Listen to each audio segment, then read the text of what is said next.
Бүгін біз сіздермен өткен сабақтың жалғастырамыз. Өткен тақырыпта естеріңізде болса, сабақта Расул Хамзатовтың ана тілі өлеңін сіздерге үйде жаттауға берген болатынбыз. Дұрыс па? Және Расул Хамзатов туралы қысқаша өмірбаянын оқуға берген болатынбыз.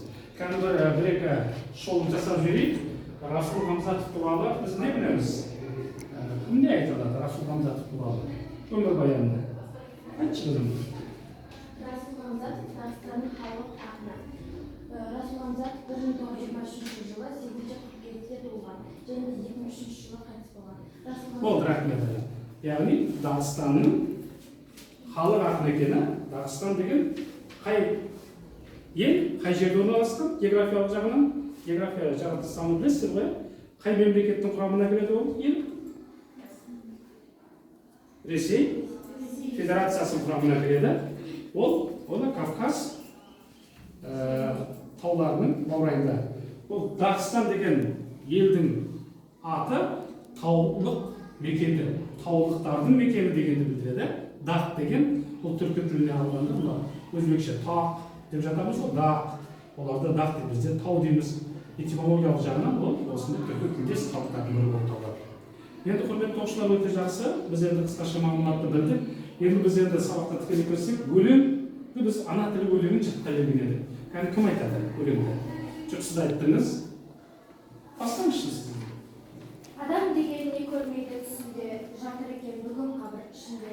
Дағыстанның кең аңғары күмістің көкірегінде орнаған қоштап. Асау өзен арқырайды жардырып, жұрт тараған жалғыз мені қалдырып. Мен жатырмын туған үнсіз жерімде, жер болады балғын тәнім меніңде. Мен жатырмын жер... Болды, рахмет. Кім жалғастырады? Кел жалғастырады. Мен жатырмын қара жерге табына, көрмейді ешкім, келмейді ешкім маңына. Тек қырандар шаңқылдайды шын жақта, бұғылар кеп ыңырсиды бір жақта. Кетті ғой деп құршынған жасында, жыламайды ешкім болам басында. Анам қайда, досым қайда күндегі, жарым қалай жатқанымды білмеді. Өте жақсы. Кім жалғастырады тағы? Кәл. Бар адамнан жатырмын тек бөлек мен, естіп қалдым сол арада кенеттен. Екі адам сөйлесті абар тілінде. Мен жатырмын жер астына көз жұмып, мына екеуі күбірлейді сөз қылып. Хасан деген бір кісінің қулығын, Әли деген бір кісінің сұмдығын. Ой, жақсы, ажақ қарай. Қызым сөйлейді жаңағы. Естідің бе сөзін ана тілімнің, ойым жылып, лезде мен тірілдім. Балгерде емес, дәргерде емес сенбейтін, тек өзімнің тілім екен сөйлейтін. Өзге бір тілемдер басқаларында, мен онымен айта алмаймын әнімді. Егер тілім ертең болса құрмақ, мен дайынмын өлуге де бүгін-ақ. Жоқ, таптым, жақсы, өте жақсы. Соңғы жұмағын айтып оқып жүрші, соңғы жұмағын өлеңін. Қазір оқыған. Тұр. Өзге бір тілемдер басқаларында, мен онымен айта алмаймын әнімді. Егер тілім болса құрмақ, мен дайынмын өлуге де бүгін-ақ. Өте жақсы, отыра бар, жарайды. Тағы кім айтады? Сіз айтқан жоқсыз ба? Жақсы білмейді. Сен айта боласың. Басына. Адам деген не көрмейді түсінде, жатыр екен бүгін қабір ішінде. Дағыстанның кең аңғары күмістің көкірегінде орнаған бір тыныштық. Асау өзен арқырайды жардырып, жұрт тараған жалғыз мені қалдырып. Мен жатырмын үнсіз туған жерімде, жер болады балғын тәнім меніңде. Өте жақсы, отыра алыңыздар. Құрметті оқушылар, байқасаңыздар, Расул Хамзатов ана тілі деген өлеңінде өзінің абар тілінің құдіретті, қасиетті екендігін айтқысы келіп, сол арқылы бүкіл елді, халықты сөйлеткісі келіп, ана тілінің қасиетін ұқтырғысы келіп жатқанын байқап тұрмыз. Енді құрметті оқушылар, мен байқап отырмын, сіздер өлеңді біршама жаттап келіпсіздер. Бірақ енді бүгін біз осы өлеңді сақылай кешенді қалдай. Ол қандай? Енді жалпы сабақтың мақсатын сіздерге түсіндіріп кетейін бүгінгі. Бірінші, әдеби шығарманың жанрын, оның сюжетін, фабуласын айқындаймыз. Екінші, шығармадағы көтерілген мәселені айқындаймыз. Үшінші, оның тәрбиелік мән мағынасын нақтылаймыз. Сондықтан да біз бірінші әуелдесе өлең дегеннің өзі не екенін анықтап алуымыз керек. Мына көріп жатсыздар, Расул Хамзаттың ана тілі деген өлеңі бұл қандай шығарма? Поэзия жанрындағы лирикалық шығарма, иә? Дұрыс па? Оның кейіпкері кім?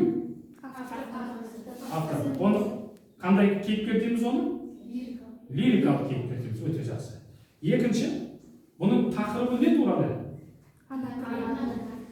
Тіл туралы, яғни тіл тағдыры, иә? Дұрыс па? Үшінші, жанр түрі біз айтты, және өлең деді, өлең деді. Төртінші, идеясы не? Ақын. Идея дегеніміз өзі не? Білесіздер ме? Ой бетеді. Идея ақынның өзінің тіліне деген махаббаты. Тұрып айтыңызшы. Дұрыс, өте дұрыс. Әрбір шығарманы жазған кезде оның авторы белгілі бір идея, мақсат қойып алады. Мен осы өлең арқылы осы ойды, идеяны басқаларға сіңірсем, соларға үлгі тұтсам, үйретсем, көрсетсем дейді. Бұл жерде мен айтып тұр, ана тілін сүюді, құрметтеуді.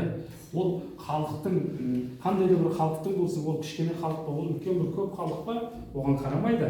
Ол айтады, ассамблеяда тілім сөйлемесе де дейді, мен өз ана тілімді сүйем дейді. Сондықтан да ана тілін қадірлеуді идеясы ұсынады. Енді құрметті оқушылар, сіздер біліп тұрсыздар, жалпы біз мына кітаптарымызға қараңыздаршы. Біз қазір кітаптарымызға қараңыздаршы, оқып тұрсыздар ғой, осыны біз қазір сатылай кешенді талдаудан алдын біз қазір мына аудиодан біз осы өлеңді жақсылап бір тыңдап алайықшы. Мұқият тыңдаңыздар. Ана тілі. Адам деген не өлмейді түсінді. Жатыр екен бүгін қабір ішінде.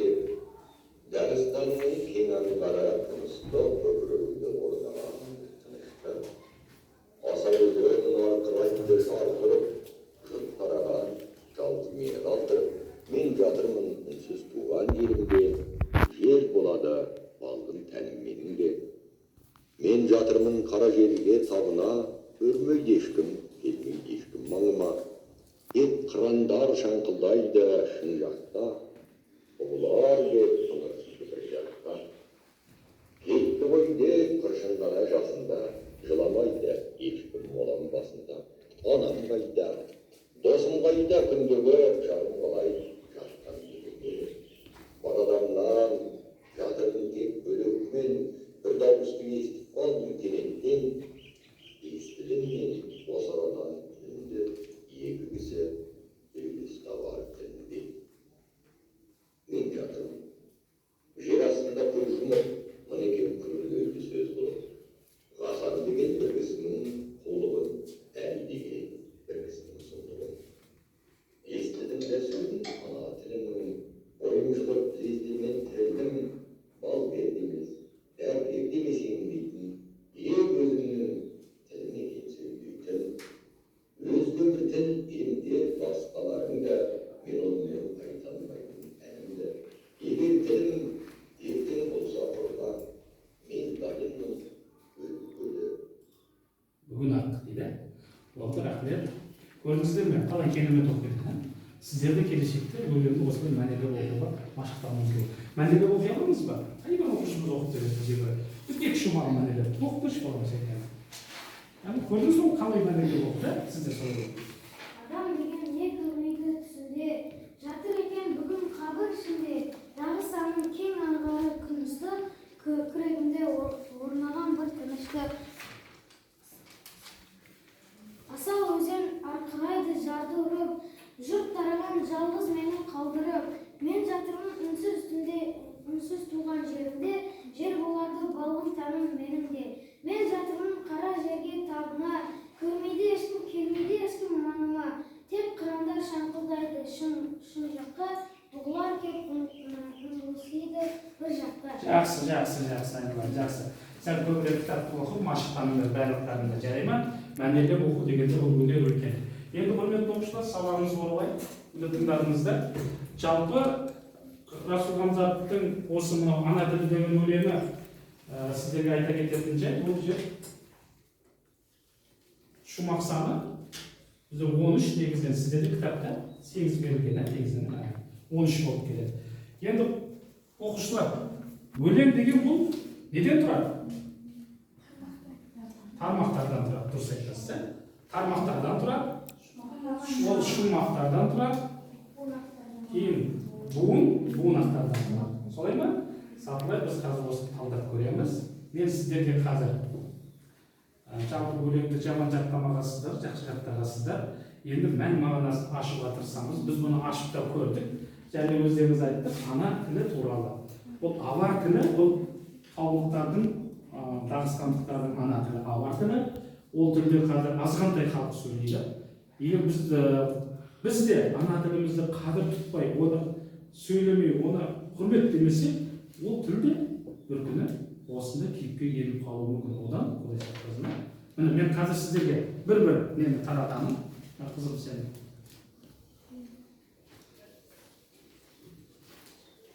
Таратып шыға салыңдаршы.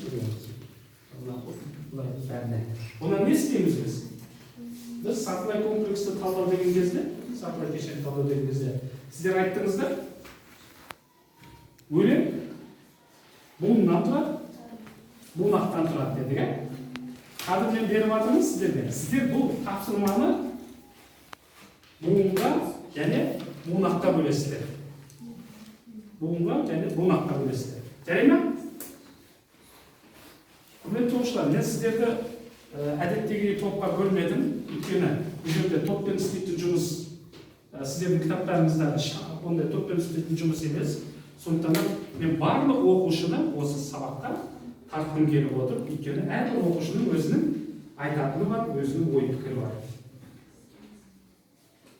Бірінші не істейміз? Буынға бөліп аламыз, кейін буынаққа бөлеміз. Біз жаңында айттық, мен айтып кетейін сіздерге тағы да. 13 шумақтан. Бірақ мен айтпаймын, бұл өлең қанша буыннан және қанша буынақтан тұратынын. Сіздердің қазір жұмыстарыңызға қарап айтамыз. Бірақ 13 шумақтан тұрады. Шумақ дегеніміз 4 тармақты бір толық мағыналы мәнді беретін өлең жолдары. Ал кеттік, сіздерге 1 минут уақыт береміз. Тестер шамызда. Төмесін жөндеуді жазып қойыңыздар. Жарай ма?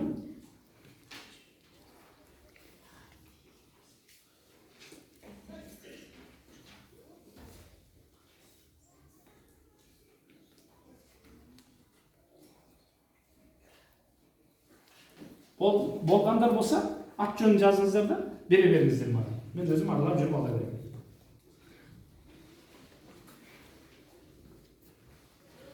Отырыңыз ба қызым? Böyle жарайсың.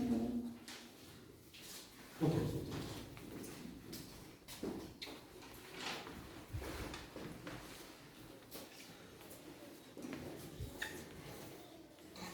Oldu mu? Oldu mu? Жақсы. Кетейік. Мына топтікін бөлік жинашы. Мына топтікін бөлік жина. Осы қатардікін бөлік жина. Сен мына қатардікін. Сен де бөлік жиныңдар. Жай ма? Біз ақырында қарайық, қазір бір-бірімізге кері байланыс берген кезде ол осы жерде тұрсын сіздікі. Бола қойыңыздар. Болды ма? Әр жақтарға кірсеңіз.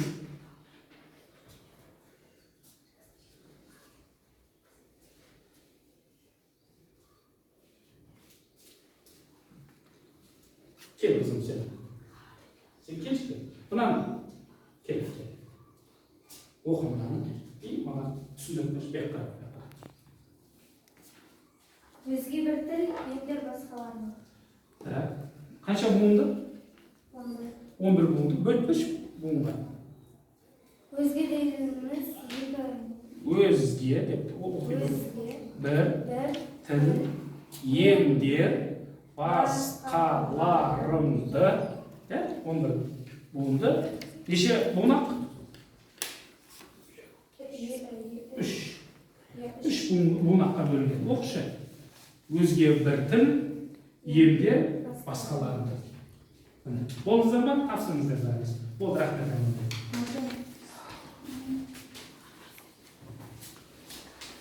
Әр жақ қалай? Беріп. Араластырып жүрмеді дейдер ме? Бола қойыңыздар.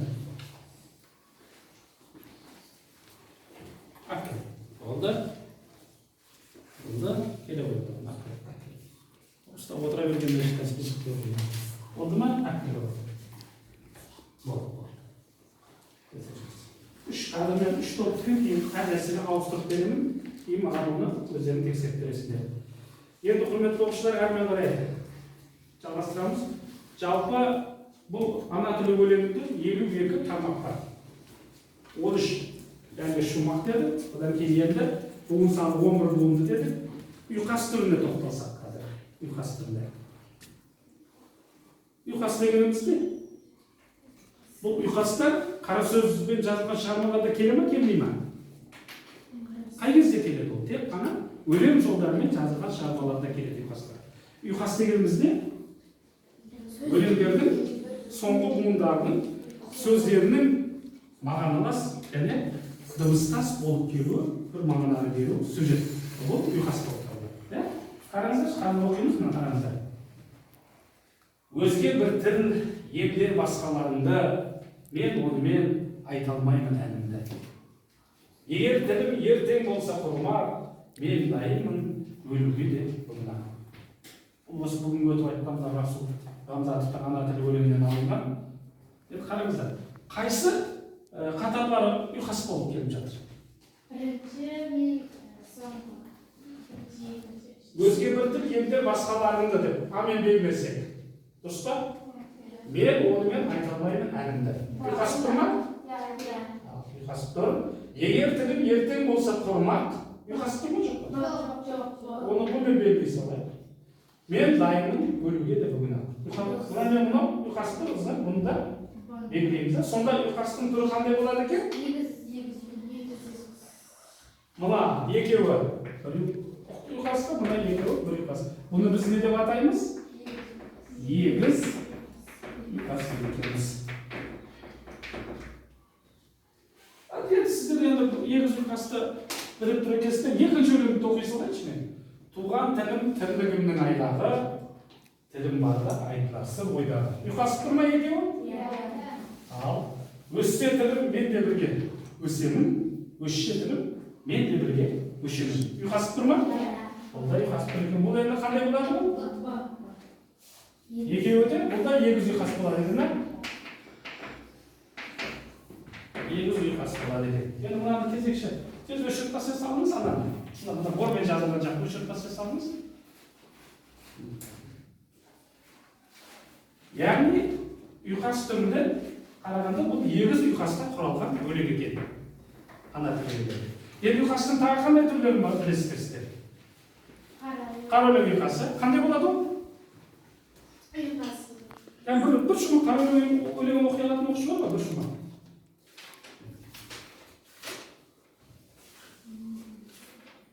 Кім bir şuma өлең оқи аласыздар ма қара өлеңді? Оқы. Алып қорғанның құлағынан көрдім. Небәрі 6 жасында. Отырыңыз, ол қара өлеңге ұйқас келмейді ол. Жасында ғылым бар деп ескермедім, пайдасын көре тұра тексермедім. Ер жеткен соң түспеді уысыма, қолымды мезгілінен кештірмедім. Кімдікі бұл? Бұл қандай өлеңге құралған? Ұйқасқа құралған, қара өлең ұйқасқа құралған. Ұйқастың барлығын бізге енгізіп берген кім? Абай аталарымыз. Көрдіңіз бе? Ол А, Б, А болып келеді. Одан кейін тағы ұйқастың шалыс ұйқасы бар. Бірінші қатармен, үшінші қатар, екінші қатармен тармақпен, төртінші тармақ ұйқас болып келеді. Бұл қандай ұйқас болады? Шалыс ұйқас болады. Шұғыртпалы ұйқастар болады. Мысалы үшін мен нарында жүргенде, егіліп жүрген едім, Исатайдың барында екі тарман бір өтіп деп келетін махамбеттің жыры бар ғой. Бұл шұғыртпалы ұйқастар. Әсіресе шұғыртпалы ұйқастар батырлар эпостық жырларда көбірек кездеседі. Жалпы біздің қазір білуге тиісті дүниеміз Расул Рамзаттың ана тілі өлеңі қандай ұйқасқа құралған? Егіз ұйқасқа құралған. Бұл сіздер білдіңіздер. Енді құрметті оқушылар, осы өлеңді біз толыққанды түсініп зерттеу үшін ар жаққа жалғастырайық. Бұл жерде бір-екі әдеби теориясына сәл назар аудармасақ болмас. Эпитет сөздер бар. Эпитеттер деген бізде бұл құбылтып айту, оған бір сын, көбіне сінесі мағынасында келіп, оған бір ерекше бір реңк беру. Мұны қазір оқып көреміз ба, кітап оқылып көріңіз. Сіздер тыңдап тұрыңыздар, мен сіздер егер білсеңіздер қол көтеріп, мына жерде деп айтасыздар. Жарай ма? Қараңызшы, осы жерде бар ма жоқ па? Бірінші бір шумақты оқимын. Адам деген не көрмейді түсінде. Жатыр екен бүгін қабір ішінде. Дағыстанның кең аңғары күн ыстық, көкірегімде орнаған бір тыныштық. Осы неде бар ма шумақтар? Айтшы. Кең аңғар. Қандай кең аңғар? Сінесі мағынасында тұр. Кең аңғар деп тұр. Өте дұрыс, өте жақсы. Ар жақтары. Мұқият тыңдаңыздар, сіздер асықпаңыздар бірақ. Қателесіп қалуларыңыздар мүмкін. Асау өзен арқырайды жардырып, жұрт тараған жалғыз мені қалдырып. Мен жатырмын үнсіз туған жерімде, жер болады балғын тәні менде. Айтшы қызым. Асау өзен. Қандай өзен? Асау. Өте дұрыс. Асау өзен. Так, ар жақтар үшінші бір тағы бір көрейікші. Мына қатар актив болып жатыр, екінші мына қатар сіздер пассив болып жатсыздар. Мен жатырмын қара жерге табына, көрмейді ешкім, келмейді ешкім маңына. Қара жер. Қара жер. Қандай жер? Қара. Қара жер, сыни мағынада. Бұл не болады? Эпитет болады екен. Өте жақсы құрметті оқушылар, ар жаққа жалғастырамыз сабағымыз.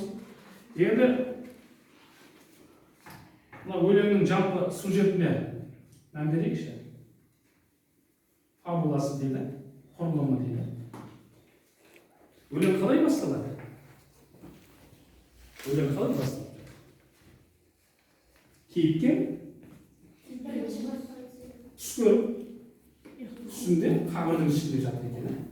Одан кейін, ол қабірдің ішінде жатқан адам қандай адам ол? Өлі. Неге ол өзін өлі адамға санап жатыр? Ар жақ қарай не болады? Оны іздеп жатқан ешкім жоқ дейді. Анам қайда дейді. Достарым ше дейді.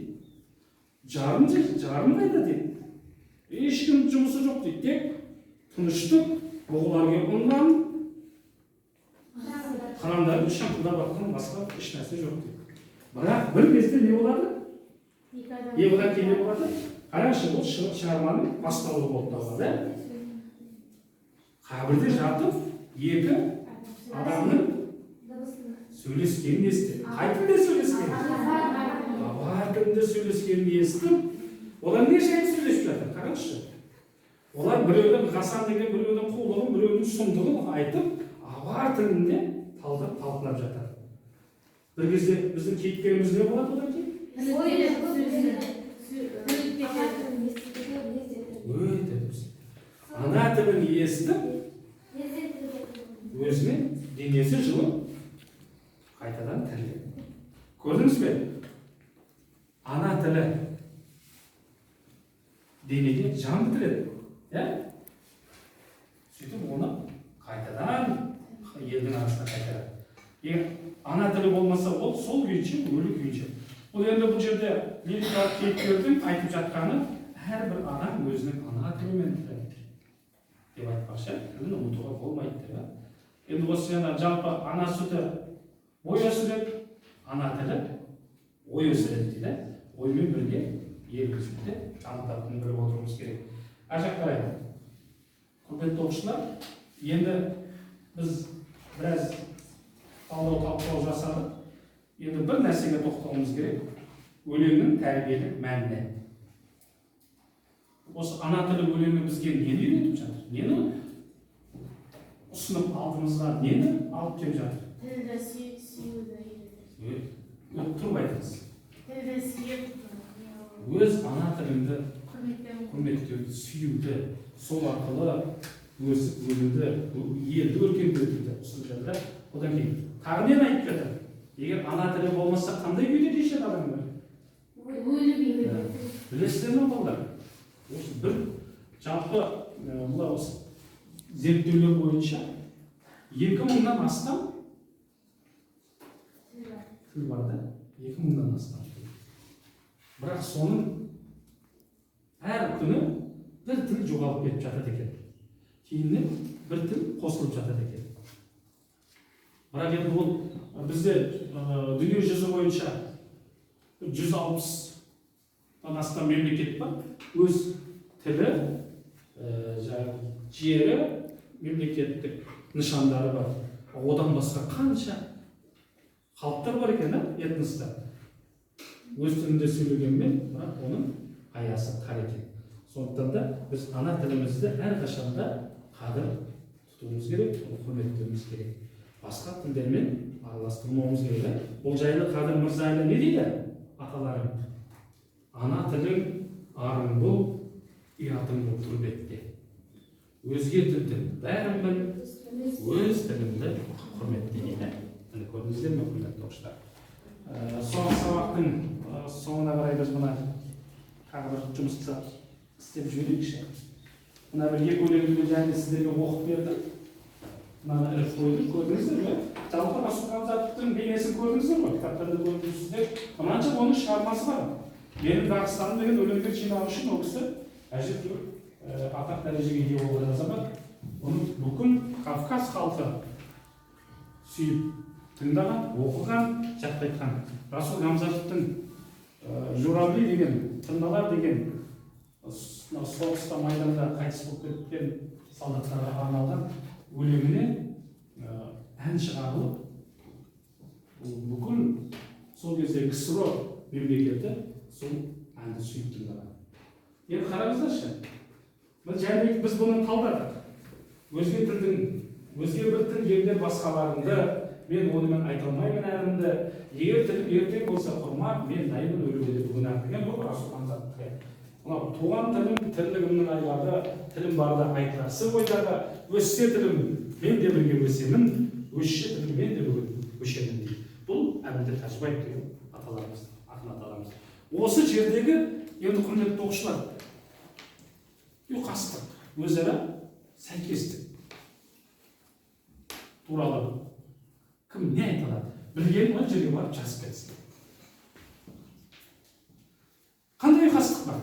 Сіздерге қараңыздар, ұйқастық. Біз жаңында айттық, ұйқас жағынан. Қандай ұйқасқа құралған дедік? Біреуі осы.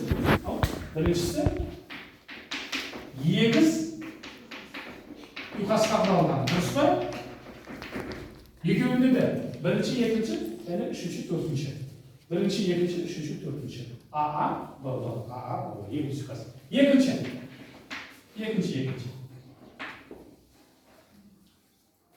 Неше тармақты?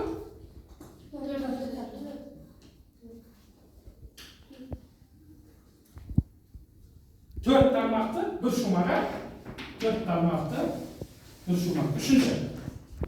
Сіздер айтсаңыздаршы сіздерде, кім шығарды?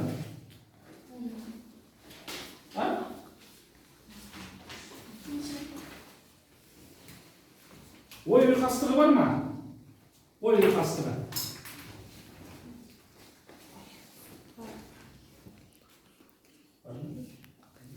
Ой ұйқастығы бар ма? Не туралы айтып жатыр екеуі де? Кім айтты? Жас. Ой ұйқастығы. Ана тілі туралы айтып жатыр. Оның дұрыс па? Үшінші.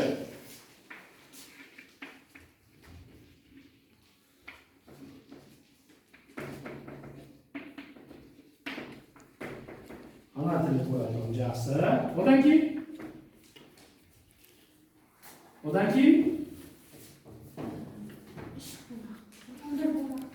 Кім айтты? Жас. Кім айтты бұл? Кем? 11 буынды.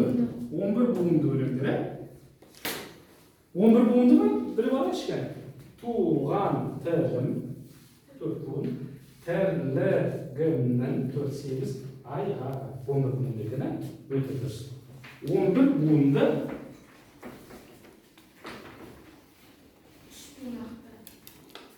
өте дұрыс. 3 буынақты екен, өте жақсы. Міне ұйқастығында біліп алды. Енді біз жаңағы сөздің сабағымыздың басында жалпы ана тілі дедік. Ана тілі туралы қандай ақындарымыз жырлап өтті тағы? Әндер бар ма ана тілі туралы? Мұхаммад Қатаев ақынымыз не деді? Үш вақытында ол жерде тіл туралы бар, кәні оқышы кән? Оқыны білесің бе? Ал екінші Басынан бастай беріңіз. Ең бірінші бақыттым халқым менің, соған берем ойымның алтын келін. Ол бар болса мен бармын, қор болмаймын, қымбатырақ алтыннан нарқым менің. Ал екінші бақыттым тілім менің, тас жүректі тілімнен тілім дедім. Кейде дүниеден түңілсем де, қасиетті тілімнен тілім. Өте дұрыс, отыра боласың. Кейде дүниеден түңілсем де, қасиетті тілімнен түңілем деді. Тілден адам еш уақытта өз ана тілінен түңілмеу керек. Қандай өлең білесіз бе? Сен бақытсың зыламағын. Кеше сен бақытсың зыламағын. Жай түсіп жатқанда да құламадың. Тәңірден мен едім ғой сұрағаның. Кеше сен бақытсың зыламағын, зыламағын. Мақұл, жақсы, мейлі. Қандай өлеңді білеміз? Қандай өлең бұл? Аға және ең жақсы сөз. Айтыңызшы. Әке, сен айтатын жақсы сөздер көп еді. Айтшы енді, ана жайлы ең жақсы сөз не деді? Ана жайлы, пайғамбарлар сәлемі, ана жайлы ақындардың өлеңі. Өте жақсы. Енді ана тілі туралы әндер білеміз ба? Бар ма?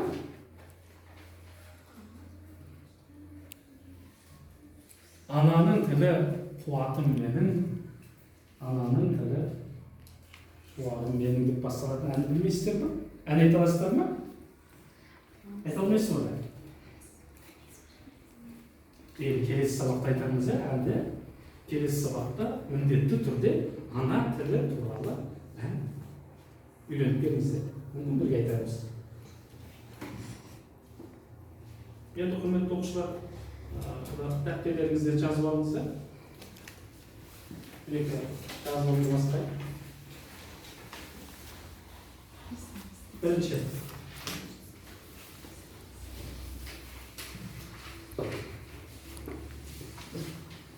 Өлең дегенді білесіздер ғой? Жазыңыздар. Өлең дегенді.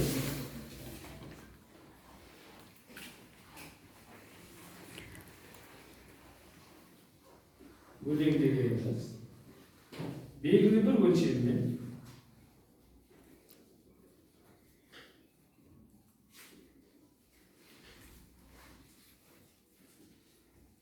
өлең дегеніміз белгілі бір өлшеммен үйлесімді ырғақпен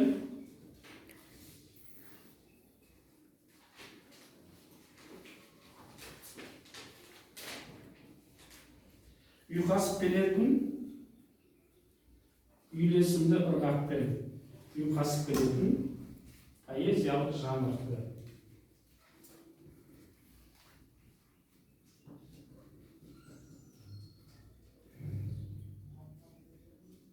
Өлең дегеніміз белгілі бір өлшеммен үйлесімді ырғақпен ұйқасып келетін поэзиялық жанр түрі.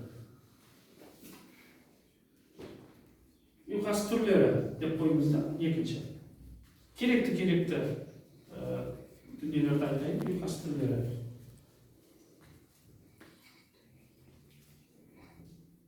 Қар өлең ұйқасы. Қар өлең ұйқасы.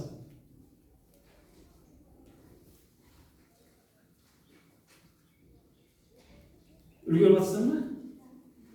Егіз ұйқас.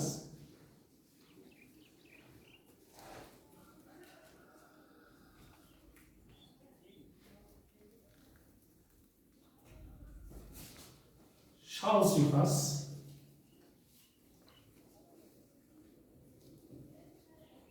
Шалыс ұйқас.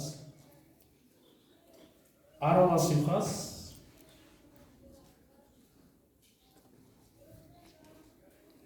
Шұлықпал ұйқас. Тағы осы деп қойыңыздар.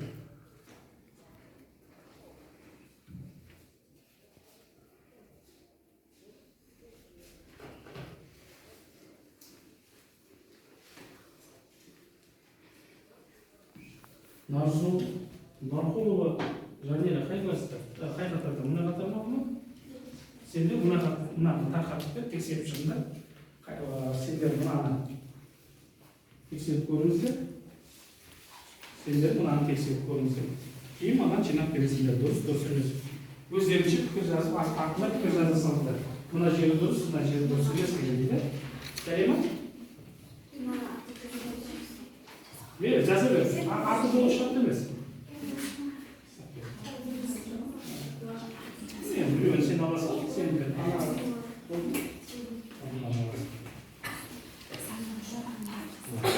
кімге жетпей қалды? Соңғы балдарға ма? Содан сендер екеуге жетпей қалды ма? Мына екеуін алып. Астына өз дұрыс орындалған, немесе дұрыс орындалмаған деп жазасыздар. Жарай ма? Тез? Бұны кері байланыстырмыз. Бір-бірімізге баға бермейік өзімізше.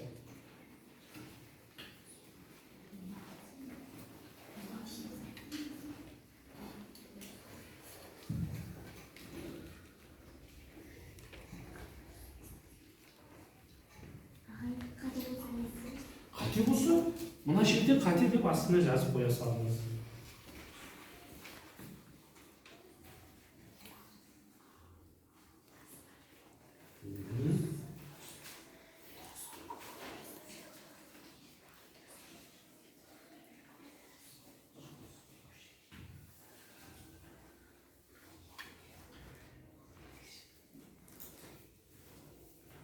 Қазір сабақты қорытындылаймыз. Болды ма? Сен өзің істей салды. Сабағымызды қорытындылаймыз. Сіздер болсаңыздар.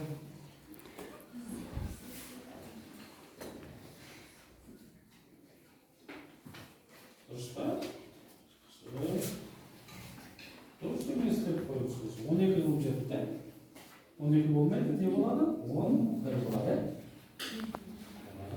Oldu mu? Oldu mu? Dürüst peki?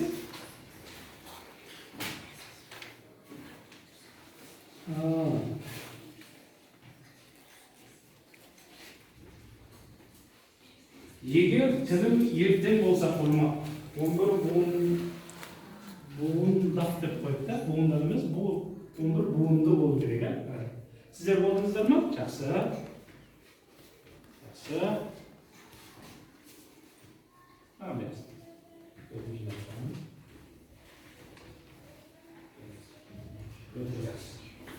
Ал құрметті оқушылар, тағы бір не қылатын және эпитет деген нәрсені сіздер кейде сәл бәріңіз білмей түсінбей жаттыңыздар, жазып алсаңыздар ше. Эпитет деген. Эпитет. Мейлі ол келесі сабақ жазамыз. Құрметті оқушылар, мына сабақты қорытындылаймыз. Жалпы тақырыбымыз Расул Хамзаттың ана тілі өлеңі. Оны сахна комплексін талдау. Ол жердегі шығарманың сюжетін, мазмұнын, тәрбиелік мағынаны айқындау және өлеңнің құрылымын және құрылысын талдау жасап едік. Біз қазір білдік, өлеңіміз қанша шумақтан тұрады екен? 13 шумақтан, 52 тармақтан тұрады екен, соны білдік, солай ма? Қанша тармақтан тұрады екен? 52 тармақтан тұрады. Неше буынды өлең екен? 11 буынды, 3 буын атты және қандай ұйқасқа құралған өлең екен ол? Егіз ұйқасқа құралған екен. Енді кейіпкер қандай кейіпкер? Лирикалық кейіпкер. Автор өзі тарапынан баяндап береді. Негізгі идеясы не? Тілді құрметтеу, тілді қадірлеу, қастерлеу, ана тілін құрметтеу, өзінің туған тілін құрметтеу.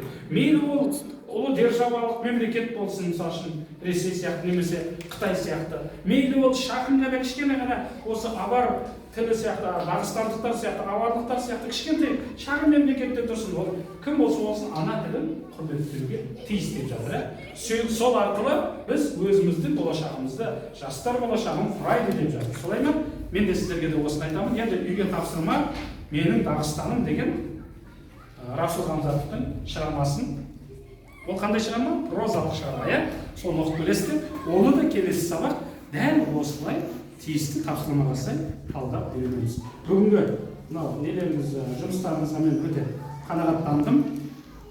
өлең жаттап келген, оны мәнерлеп оқыған және оны өз ойларын қосып әртүрлі мазмұнда баяндап берген оқушылардың бәріне алғыс айтамын. Жарайсыңдар дейміз. Құдай қаласа келесі сабақта кездескенше сау саламат болыңыздар. Рахмет.